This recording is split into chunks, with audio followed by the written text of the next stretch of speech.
রাজধানীর আগারগাঁওয়ের জাতীয় সংসদ ভবনের এলডি হলে আয়োজিত এক অনুষ্ঠানে ১১ এপ্রিল রাতে Bangladesh real estate and housing association নির্বাচন ২০২৬-২৮ উপলক্ষে জাগরণ প্যানেল তাদের প্রার্থিতা ও নির্বাচন ইশতেহার ঘোষণা করেছে।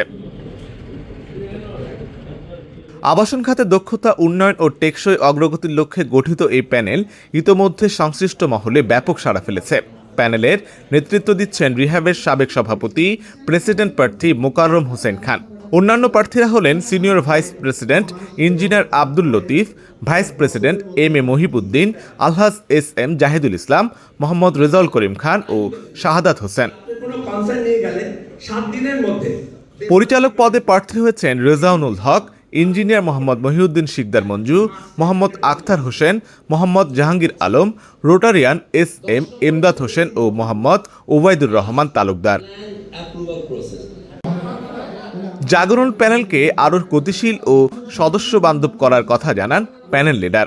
আমরা প্রত্যেকের সাথে বসতে হবে, বসে আমাদের সমস্যা যারা আমরা আইনে ভুক্তভোগী, যদি আপনি প্রবলেমে না থাকেন, if you do not suffer you cannot explain your pain. আমি যদি নিজে ভুক্তভোগী না হই, আপনি কিন্তু সেই সমস্যাগুলি বোঝাতে পারবেন না। আমরা অবশ্যই চাই যে ঢাকা আরো সুন্দর হোক, আরো গ্রিন হোক, পপুলেশন ঢাকার বাইরে যায়, বা সেটার জন্য তাদের একটা টাইম বেঁধে দিতে হবে যে আপনারা কত দিনের মধ্যে পূর্বাচলকে ওপেন করবেন, পূর্বাচলকে বসবাসের জন্য জায়গা করে দেবেন। সদস্যদের সক্রিয় সহযোগিতা ও সমর্থনে রিহ্যাবকে আরও গতিশীল ও শক্তিশালী কার্যকর সংগঠনে পরিণত করতেও কাজ করবে বলে জানান সংগঠনের এই নেতা।